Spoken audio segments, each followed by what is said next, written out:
Welcome in, everybody, to Leading Off right here on Fantasy Pros. It is me, Joey P, Joe Pisapia. That, of course, is Dinger Dan Harris, and it's you. And we're talking all things baseball this morning. The trade winds are blowing.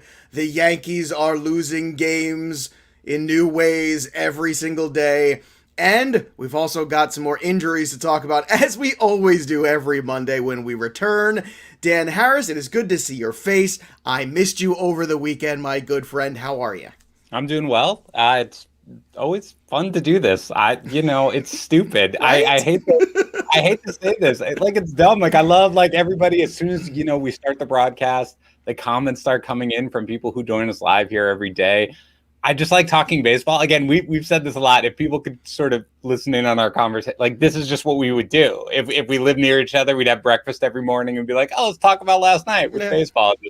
Just shoot the breeze. So I'm happy to be here. It's difficult for me, Dan. I struggle with this because, I'm in my early 40s and I've always been searching for my soulmate, and it turned out to be a tall, lanky guy with glasses, All right, hat. And, I never saw that coming. It's just the film, it's the romantic comedy, it's the rom-com that nobody knew that they needed. And now that they have it, they recognize that it was probably a bad decision. Let's get after it and let's talk about what's going on here. First, today in Shohei, we have to talk about it. He has his own headline now. We created just for Shohei Ohtani. 35th home run this weekend. And then the Twin fans booed when they intentionally walked him. And that doesn't tell you the state of the Twins. I don't know what does, but that was pretty cool. Also, the big headline is obviously the Padres sending Adam Frazier from the Pirates the Padres acquiring, I should say, Adam Frazier from the Pirates. So big deal there. A great top of the order piece for this team. I think this is a fantastic get for the Padres. I don't think they're done by any stretch of the means. And I think that this is something where, I hope that for once Pittsburgh gets something back in return for their players, because that has been the problem with that organization. Not jettisoning guys, understanding it's a small market team. It's the returns have been so, just, let's be honest, piss poor, that they really have done a really bad job of getting and recycling talent and then being good again. So Dan, your thoughts on this deal here, because this was obviously the big news that broke yesterday. Yeah, I have to be honest. I don't know a ton about the prospects that they got. I read up on them. They sound like it's a pretty solid return for a guy like Frazier. So good on the Pirates. And again, what we know about the Padres, the Padres are in such an incredible position. Not only do they have a ton of young, great talent on their team, but they also have an elite farm system. So they're able to go out and do this. As you mentioned, they're not done. They need pitching. They're going to go out and get pitching, probably some bullpen help. Frazier's a nice addition for them. People actually, kudos to our people who listen here. There were a bunch of questions, or maybe on Twitter too as well, about, Frazier's going to get traded. What happens to his value if he gets traded to a contender? And now we see it. And to me, the impact on his value is extremely minimal. I mean, the guy has 4 home runs. He's got 4 home runs on this season, right? It's like somebody to Colorado or exactly. Or something. If anything, the only thing I say is it remains the same. If anything, the run total might go up a little bit. That's it. Exactly. That's the only bonus you're getting, and that's a good thing. That's nice for a player who doesn't have a lot of power. His run total wasn't terrible, 58. I think the bigger impact is what it means for the people on the Padres, right? Because I guess it probably further cuts into the playing time of Eric Hosmer and Will Myers, because they've just got a lot of pieces right now. Frazier's going to play a super utility role. So he's not going to be an everyday. That's what they've come out and said. He's not going to be an everyday player at any one position. But I think in the end, what it's going to be is they've just got a lot of parts right now, which is a good thing to have for a contending team. And I think Hosmer, who's slowly kind of been losing a little playing time, Will Myers slowly been losing playing time, I think just further hits those guys a little bit. But that's really the only fantasy impact. Overall, more of a better real life trade than it is a fantasy trade. I'll tell you this, for a guy who leading the league in hits, he should have more than 58 runs scored. No, that's also true. I will put that out there. 58 is actually kind of a low number at this point to be leading the league in hits. By the way, do you want to take a little trivia test, everybody out there? Who was the last guy leading the league in hits to get traded at the trade deadline? A little fun fact there. I'll let you marinate on that and think about that. I have the answer, because I always have all the answers. In the meantime, let's do the 3-ups. That would be terrible. I got a trivia question. Don't know the answer. No idea. Where's Mayer? Where's Tuma? Get on there. All right. Get in Let's do the 3-ups here. Aaron Nola. Oh, look who it is. It's good Aaron Nola again. He took the good Aaron Nola juice and struck out 9 in a win over the Braves. By the way, Touki Toussaint was pretty darn good. I picked him up in my home league this weekend. Nice outing for him as well. But Aaron Nola is the biggest addition the Phillies can make to that rotation, at least the good one. Lance Lynn, fan 6, beats the Brewers, beats Woodruff, and gets a hit. My boy, the big hoss, getting it done. Man, I love me He's some never Lance gonna. Lynn. He's never gonna have to go back to working at Lowe's, Joe, and selling paint cans. Can I get a sample? This guy needs a sample. Sir, Lance which one Lynn, did you want? What I could do is I can give you a small can. You could bring it home, put it on the wall, see what it looks like, and then you come back in the store, and if you want the whole gallon, I'll give it to you. Lance Lynn is an inspiration to every. He should be an inspiration to every single human alive. He's fit fat, which I love. Fit fat is my favorite thing. I'm a little fit fat myself, and I think that's exactly yeah. You want to be like just a little round in the middle, but you could still go out there. Like yesterday, I ran 5 miles, right? And then I'm gonna go home and I'm gonna eat a cookie. That's the Joey P lifestyle. I just do the donut and then skip the running, and then I'm fine. That's how I roll. So okay. Speaking of the White Sox, Eloy Jimenez returns today. Very excited for this. This is, I think, ahead of schedule. Pretty good. Right? We thought September is a whole month ahead of schedule. That's fantastic. He's going to DH, which is where he should be forever and ever. And I am excited about this. And this is, I think, one of those pieces now where you feel like, the White Sox have been great, but they've struggled sometimes against good teams. Yep. Getting guys like Eloy Jimenez back, I think, is a piece building towards correcting that problem. Yeah, it's a great addition. And, he was probably, I think it was 2 weeks, 13 days, 12 days, something like that, that he was in the minors on his rehab stint. Like, ideally, I'd let him be down there for like 3 weeks, maybe even longer, just because he basically, he hasn't played baseball, obviously, in 4 months. But for the most part, since he emerged from that healthy, if you roster him, like with a hitter, I'm always very hesitant, especially with a pitcher, like their first start back. I'm like, no, let's see what it does. But a hitter, like worst case scenario, he goes, 0 for 20 on the week, doesn't bury you or anything like that. So obviously get him right in your lineups. But yeah, it's going to be a boon. He's an immediate start, obviously, anywhere you have him. He's going to increase the value of pretty much everybody else in the White Sox because he's just going to increase the runs and RBI totals for pretty much everybody else. That's a huge addition for a team that managed to survive this onslaught of injuries and now looks, and you were on this in the preseason, in the spring, it now looks like they're about ready to take over like the world. So, that's a tough 4 to go through in a short series. It really is. Giolito, Rodon, Lynn, Keuchel, and let's not forget you got Hendricks now. You got Kopech, a live arm too. If you can get all that going right, and maybe they'll make a deal. I mean, maybe they'll just keep going. I don't know. Look, but they don't have to because they're getting Jimenez and they're getting Robert back. I mean, that's what you need. You just need your guys to play healthy. Yeah. They don't need anything else. I don't think so. They can actually just sit on the rest of the players they have. They still have Anderson and Abreu too. I'll give you guys a hint on the trivia question. Who was the last guy to get traded while leading the league in hits? The year was 1990, and then after the Downs, I will give you the answer to that question. Is it you can see everyone. No, that's a good guess though. Everyone feverishly, feverishly going to the Google machine. The 3 Downs, Mookie Betts, hip inflammation, lands on the IL. The Dodgers continue to just reel a little bit here from these injuries. No hitter through 7 innings, but still not good enough. The Red Sox rally to beat the Yankees. Oh, that's a crushing one. And Yankee fans, and living in the New York area as I do, it is something to watch the Yankee fan right now because they are really just starting to. If they could pull the skin off their faces right now, I feel like they would. That's where the Yankee fan is at. The frustration there. Like Herman goes out there, gives you a gem. When's the last Domingo Herman gem you've seen, right? And it's no hitter worthy. And they're like, nah, you know what? Let's make sure we get into the bullpen that's been terrible and blow this. And this is the difference between winning baseball and not winning baseball at the end of the day. And then the Rangers, the 3rd down, losing 12 straight, the worst skid since 1982, which that's a long time ago. Everybody had a mustache in 1982.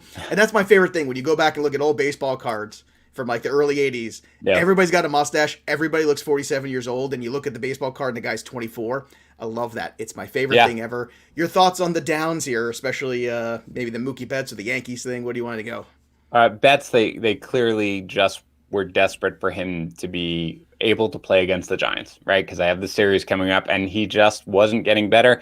So the only issue with that is with the 10-day IL, you can only backdate it for 3 days. Used to be, right, with the 15-day, you could backdate it to the last time he played, but only 3. So he's going to miss his entire week. Not overly concerned about it long-term, but it obviously stinks because he was starting to get hot just as we were all waiting for him. With the Yankees, man, that is something when you win that game that they won on Saturday, when they came back and did it. And then to have I think they're done. I really do think they're done. Herman, by the way, I don't know where that came from or what that was. I don't remember the last time he went more than 5 innings and then to go there, and he was great. So I guess if he was dropped, pick him up. I've rostered him. He's still on my bench, although I think they may get Miami this week. So that's that. And the Rangers, I saw a stat somewhere that they hadn't led in like 100 innings or something. I don't know if that stayed through Sunday, but it's only going to get worse, right? Because Gallo's going to be gone, and whoever is going to be gone. So yeah, they stink.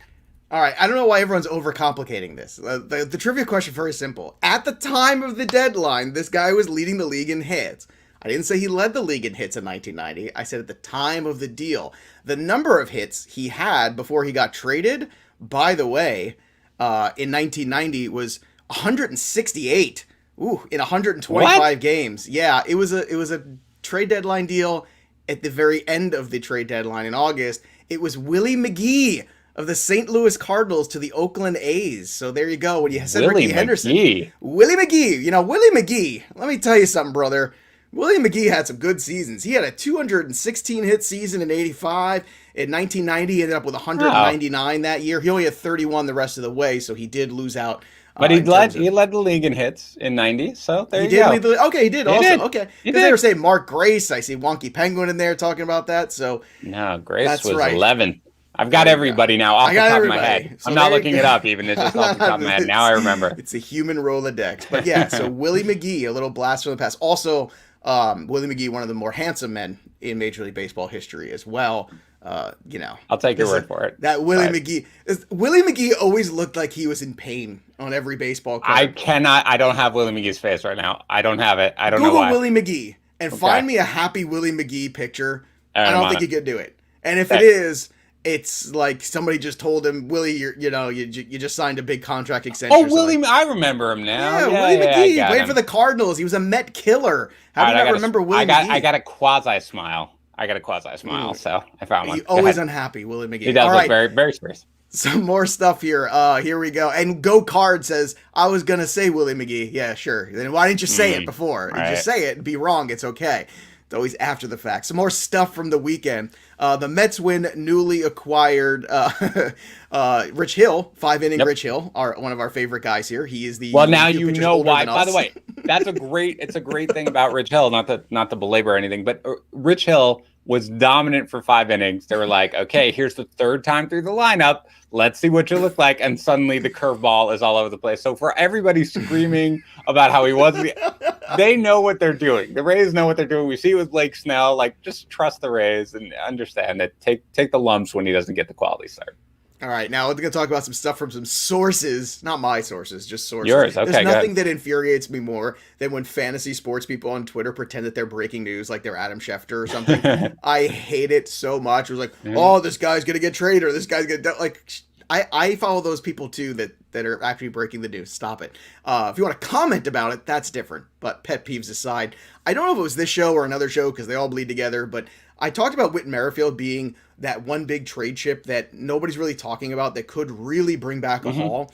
And apparently the Mariners are kind of kicking the tires, and rightfully so, because very team-friendly contract. He is now on the other side of 30, and I think that would be a fascinating get for the Mariners. I mean, and for any team, really. Whit Merrifield is a terrific baseball player, and Buxton and the Twins cannot reach an extension. I saw somebody, and it's further down in the chat now, talking about Barrios and Buxton to the Mets. And I got to tell you, Danny boy, that makes a whole lot of sense for everybody. Do you think the Mets have enough to get that deal done? And does that deal include Kumar Rocker?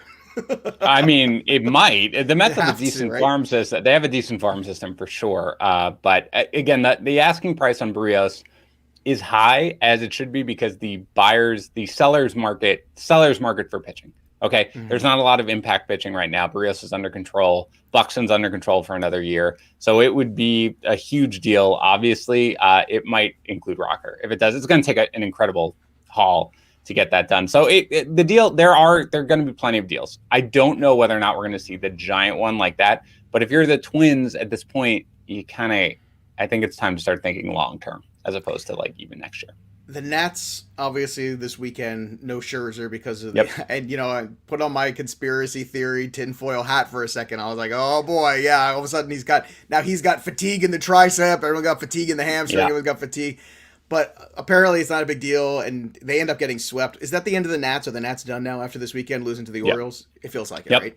Yeah, it's tough. You can't be on the fringe of contention with a few teams ahead of you. Again, it's not when you're regardless of how many games you are back. Like, it's one thing if you're I'm 5 games back, I'm 6 games back, I'm fine. It's another if you're 5 or 6 games back and there's like 3 teams in front of you because you got to hop all of them. When you go and you get swept by the Orioles, when you're right at the trade deadline, you have bad news about Steven Strasburg, you're deciding what to do. You are officially done. I'm calling it. It's done. It's done. We officially call it. It's 7/26. I'm done. Correct. It's done. July 26th. The Nats are done. They're out. Absolutely. So they're sellers at the deadline. Let's go through the standouts over the weekend. Rafael Devers, 2 homers, 6 RBI. He's up to 26.80. What a great value he's been. Pete Alonso, boy, that's what a leader does. You have Jacob deGrom go out with another injury, and Pete Alonso has picked up this team on his back, on 5 for 12 over the weekend with 3 dingers. Just an incredible performance by the Hey man, there. Forget about deGrom, Lindor. Like, another big hitter goes out. I mean, just from the offense. Just amazing. They're great, and he keeps them loose. You like the horse? Do you like the horse? By the way, I do like the horse. Actually, I do like it. I think that's pretty funny, and I have to show my daughter. But the thing with Alonso is, I think everybody kind of knew that the power burst was coming. Nice to see the old myth of home run derby really messes up your swing. Like, him and Soto look terrible. Him and Soto, right? Exactly. So Alonso, I mean, you can't. You're buying high right now, but you can because it's going to be a monstrous power season for the rest of the year. All right. Ohtani didn't hit a home run either this weekend. Like, I'm thinking about all the guys in the home run derby and how terrible they've all been. Yeah, right. Terrible. Well, I told you, somebody a couple years ago did an amazing statistical analysis of that, and they basically came to the point of it has nothing to do with that. It has to do with guys who have great first halves who are out of their minds hitting 30 home runs at the break. Typically don't hit 30 home runs after the break. Like, you mean natural regression? Is that what you're talking about? Yeah, I know. Everybody loves to do that. Yes, there are some guys. I mean, look, is it possible that it could mess with your swing a little bit if you don't normally get loft and you're trying to get what? Mm-hmm. It's possible. Sometimes it helps, like Soto. But for the most part, this is what they do in batting practice anyway, man. Like, it's not a huge deal. It was just a stupid myth that I hated. Remember Bobby Abreu? That's what I remember. Bobby Abreu, who had like this very random, like, huge home run, right. In the first half, and then he had the home run derby, and then he barely hit home runs. It was like, go home run derby. No, dude, it's because the guy's not a 50 home run hitter, right? Exactly. By the way, loft is legal now. You can actually get loft in New Jersey. They passed the law last year, good. So it's very exciting. Awesome. I'm on it. All right, let's get to the rest of the guys. Bryce Harper, 4 for 9 with 4 steals. How about that? Yeah. 12 for 12. Perfect on stolen base attempts. I like it. How nice is that? Yep. Austin Meadows, 2 homers of his own. Mitch Haniger, 2 more dingers, up to 25. One of the best 25. bargains. Oh, look at that. I mean, that is incredible. You know how we like to keep it real here, Joe. We are the kings. There might be somebody on this podcast. Keeping it real. There it is. There's the king. Well, I'm not going to wear my king hat. You don't need to. Crown. You don't need to. A king hat or a crown. For this one, which is earlier in the year, and this was after it was pretty clear that we were not correct about Victor Robles. I turned down Mitch Haniger for Victor Robles because I was like, whatever. Victor Robles is now sitting on the waiver wire while Mitch Haniger continues to hit bombs. I acquired Mitch Haniger the first week of the season. I told you to trade for Taylor Trammell. That worked out. Yes, we don't always hit, but we talked about drafting Haniger profusely. That is kind of value he was. I mean, true. God, we talked about that nonstop. So he is not. It's nice to get something right. He has not been bad in the majors when he is healthy, and right now he's healthy, and he battled through a little bit of injury. So kudos to him. And there's really very little worry about him going forward. Like, as much as this is the biggest, he's 1 home run off his career best. There's very little reason to think that this is going to end. He's a legit bat, so it's good to see. Chris Taylor, 2 homers, picking up the slack there. Max Muncy having kids, and Cody Bellinger is not good at baseball anymore. That's big, though. If Betts is out at least another week, Taylor batted leadoff yesterday. If he stays in the leadoff spot for a little bit, I mean, that's going to increase his value for an underrated player. Harrison Bader, 6 for 11, 2 homers. Dalton Varsho, who I also picked up in my home league. God bless catcher eligibility. 2 homers for him. And actually, I wrote about him on Friday in FantasyPros. He was my big waiver wire pickup. I was like, look, guys, I don't know how long it's going to last, but you know what? Dalton Varsho is better than he showed so far in the big league, so great job. Austin Riley, and only Austin Riley, 2 homers this weekend for him and Rowdy Tellez, 2 dingers as well. Yeah. Pitching standouts, Zach Wheeler, 8 Ks against the Braves. Pablo Sandoval, very good outing for him, 13 Ks against the Twins. The Twins are going to be, you're just going to attack the Twins the rest of the season. Pineda's been terrible. He's on the mound tonight. Luis Castillo, 1 unearned run, 9 Ks. Look at that ERA all the way down to 4. That ERA is going to be under 4 at the end of the year, and that's a beautiful thing. Framber Valdez, 6 no-hit innings, but 6 walks. Weird game. Montas, 10 Ks against the Mariners. Kikuchi, we talked about him bouncing back, and he did. 12 Ks against the A's. Barrios, another good start for him. Hopefully getting his way out of town. Corbin Burns was good. Domingo Herman, we talked about. Ross Stripling, better, but it was against the Mets. And then, of course, you got Alex Wood, 5 innings and 8 Ks against the Pirates. So, for me, Aaron Nola was the big standout of the weekend. The Phillies needed a good start from him desperately. What about you? Who are the pitching standouts in your mind that really matter in fantasy? I'm not sure how much it matters, but Sandoval. Did I say Pablo Sandoval instead of you Patrick did, Sandoval? But to be fair, I wrote in Pablo Sandoval. It's you my did. bad. But and you I'm are a little. I'm always good for Ron Burgundy. A little Rob Burgundy because you have to get through it so quickly that you're just like boom, boom, boom. But I realized I wrote in and as I said it, I was like, did I say Pablo? Right. When you said it, I said, wait, did I write in Pablo Sandoval? You totally do that to me too sometimes. I do intentionally because and know then I'm going to run it afterwards. So you think you made the mistake? It's the best. This is why you share show notes. I do it. I'm like, why are you saying that? What's wrong? Okay, why are you doing that, you moron? Patrick Sandoval. Look, I know, and I knew it as I said it. I have one share of Patrick Sandoval in a league, and it's a head-to-head points league, and I picked him up because it's a 14-team league, and it's really deep. And I remember being like, well, this guy's generating a lot of whiffs. Might as well pick him up. It's a points league. What's the big deal if he gets rocked? But he's been really, really, really good. He's got an outstanding swinging strike rate. Like, this is not fluky. No, I haven't gotten crazy with him, but I realized I kind of ignored him in my rest of season pitching rankings because I didn't believe what it is. But given the swing and miss stuff, like, he's clearly moving into basically must roster for sure, which he should have been anyway, but probably must start territory right now because his stuff is legitimate. They're leaving him out there. And at absolute worst, you're going to get 7 to 10 Ks on any given night. So Patrick Sandoval, not Pablo, I don't know who else would write that in. Patrick Sandoval is a guy who I really think should be pretty much universally rostered and just started every time out. And by the way, you know who's fit fat?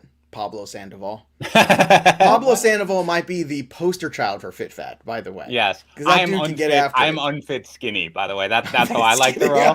Where you're like, wow, Dan, you're so skinny. I'm like, look, if you had to really see it, there's no fitness whatsoever. Yeah, the camera adds 10 pounds today. Just put that in perspective. All right, some of the duds from this weekend, and we'll get to DFS. It's really kind of a crappy slate, so we're just going to hit it real fast.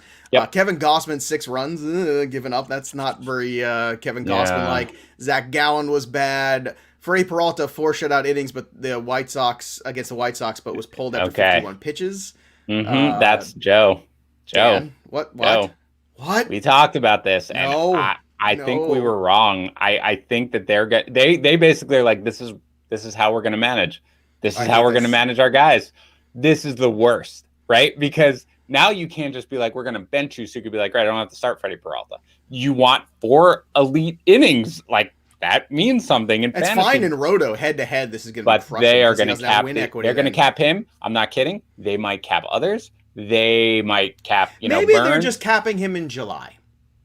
Maybe it's like the All-Star break. We can kind of manage through. We talked about how many. Come on, Dan. Give me something. I've got so many shares. Stop. All right, I will tell you this. I am going to drop Freddie Peralta 6 spots in my rest of season rankings. That's what I can tell you. 6 spots. Okay, and I'm worried about Woodruff and Burns too. I'm not kidding. Monitor this if you were considering where you are now and believe me listen to where you were considering where you are at the trade deadline. If you are rostering the Brewers starters, you need to think about the innings going forward because they're basically coming out. They've got a lead right now. It does not look like they're going to be seriously challenged. They're going to do this with all these guys. They're going to limit them. So just be careful, watch your innings, and think about maybe supplementing your rotation. Watch your innings, Richard. I do. Every day. Kyle Gibson, 8 walks. Logan Gilbert, after 2 really good starts out of the bunker. Taijuan Walker, not great. Carlos Rodon, Carlos Rodon, like only 4 innings for everybody's just going 4 innings. Yeah. That's what's going on there. John Means, better, but just 2 strikeouts against the Nats. I think we all kind of understand what's going on here with John Means. Sonny Gray, 8 runs given up for him. Yu Darvish, 6 Ks. And Mike Yastrzemski, 0 for 10 with 8 strikeouts. Boy, that's a banner day. That's a dud of all duds. I'm still thinking, if Gossman struggles for any stretch, man, you add in the Buster Posey catching fatigue in the second half and all the other stuff for the Giants. The Giants have got to come back down to earth. I'm sorry. It just has to happen. I'm a little worried about Gossman. There's been a little bit of cracks. And again, these guys are all this is one thing that I think we've just sort of glossed over for most of the year is, again, coming into this year, we were like, what are guys going to top out at 160 innings? Like, because of just last year. And regardless of if they get injured, their bodies just right now are not like they had 60 innings last year. They're not used to sort of going the slate. So you're seeing a lot of this coming through. Like Taijuan Walker, I am very concerned about. Forget about his mild injury. Kyle Gibson is more of natural regression. But a guy like Gossman, I don't know. I'm starting to get a little worried about. Right after I basically bought in, I was like, okay, you can be a top 10 starter. Now I'm getting a little nervous about him. And the Giants, who the heck knows? I mean, somebody's got to win that division. Jack Flaherty is going to make a rehab start on Tuesday, so we'll see how that goes. Eduardo Rodriguez left Friday start with migraines, but apparently doing better now, so that's good. Also got Carlos Carrasco, who might make his next start with the Mets, which isn't surprising. So. They've got 8 games this week to play. I know. They need something. So, I mean, probably you're going to see a lot of weird pitching things going on with the Mets. It's going to be fascinating. Trevor Rogers with the eye with back spasms. Keep an eye on Franimal, too, with the back spasms there. I don't like this. And Shane Bieber transferred to the 60-day IL, so he's not back earliest middle of August. So, not that big a surprise at this point, but it still is kind of jarring. When he first went out, they were like, yeah, maybe an IL stand will be okay. No. And you know what? If you need a pick-me-up, try the Manscaped Lawnmower 4.0. When you're feeling down sometimes, just shaving all of your body hair off is a nice way to kind of refresh yourself and just get back to being you, the real you, the original you in your birthday suit. So go to manscaped.com, get the Lawnmower 4.0, and you can get that skin-safe technology, that 4K LED light, the longest battery life in the history of battery lives, and the hot foil black chrome stamped Manscaped logo on it. Very sexy. But you can't only get that sexiness if you go to manscaped.com. Use that code leading off. Again, 20% in free shipping can be yours with the code leading off. Manscaped.com. Your balls will thank you. And if you want a Shane Bieber jersey still, just to be reminiscent of the good old days back in April and May when Shane Bieber was still pitching, well, just go to fantasypros.com/contest. Make sure you get your reviews in. You only got a couple days left. You take a screenshot of your reviews on Apple Podcasts or CastBox. You go over and don't forget to subscribe to the YouTube channel, Fantasy Pros MLB, to get that 3X entry free Shane Bieber jersey just for you and every other giveaway we do after that. Let's run through the home run calls. Randy and D. Gordon Liddy are both tied at 19. They're leaving me in the dust. I don't care for this. Fired Up 24 had 4 homers over the weekend. Randy had 6 over the last 8 days. Randy is on fire. So Randy and D. Gordon Liddy at 19. I'm at 18. Wonky Penguin at 17. And let's see, where's Dan Harris? Dan Harris 14, is at 14. Still respectable. Whatever. Very respectable. You're still there. All right. Whatever. 7 games tonight. I'm going to keep this simple for you, kids. Ready? It's Garcia, who's 10K on FanDuel and 10.4 on DK. Dallas Keuchel is just 7.5 on DK. Pair those 2 guys together and then just don't do anything else. That's what I would do. I'm telling you right now, that's what I would do and just walk away. Dallas Keuchel, very cheap if you just want to play tournament on FanDuel at 7-2. I would get involved in that Toronto-Boston game. There's going to be a high total in that game for sure. And then after that, you got 2 4-outcome games you could try to play around with. Wade Miley against Kyle Hendricks. That's a hard pass for me. Herman Marquez versus Shohei Ohtani, who's been very good at home, but this is another one too. I mean, so many different outcomes potentially in that. So I told you my strategy. Would you rather pick one of these guys? You want to pick Marquez or Ohtani? See if you can get right on that, because Marquez is 10.2 on FanDuel. He ain't cheap. 8.4 on DK, a little bit cheaper there. Yeah, I could see him on DK. I'm not going with him on FanDuel. I mean, Marquez was disappointing the last time we recommended him. Obviously, they're on the road, but the win equity is not going to be there with the Rockies on the road against Ohtani. Garcia is very clearly, for me, against the Mariners, the top choice without question. I'm not worried about it. I'm not going near, as you mentioned, either the Red Sox or the Blue Jays in terms of pitching, of course. And I don't hitting. Yeah, and I don't want Miley or Hendricks. It's just this is a bad slate, man. This is not where I want to go whatsoever. Yeah, and if you're really bored, just do that. What I just said, just Garcia and Keuchel, and just walk away. That's it. Lineup builders today. Here you go. Hunter Dozier 2.7, Nico Horner 2.2, Jaron Duran 2.6, Alec Boom at 2.5, Ledvis Diaz 2.1 on DK. So Diaz is very cheap there. Robbie Grossman 3.1. Eloy Jimenez is just 2.5 on DK. They didn't fix it. But I'm finding it for you. This is why I do what I do. It's why I'm up at 6:30 every morning looking around at stats, trying to find numbers for you.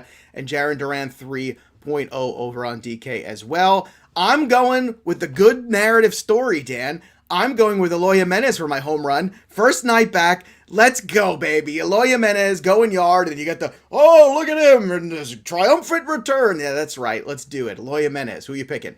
I don't hate the narrative whatsoever. I'll stick in the same game. I will go with Jose Abreu. Let's both get on the board today, Joe. How about that? A little White Sox dominant performance. As one of us wins, I'm good. I just want one of us to be at the top because now it's us against the Peanuts and the Cracker Jacks. I disagree. I think it's me and the Peanut and the Cracker Jacks against you. That's how I view it. So, all right. I hope that's okay. That's more than okay. I love a challenge. Very good.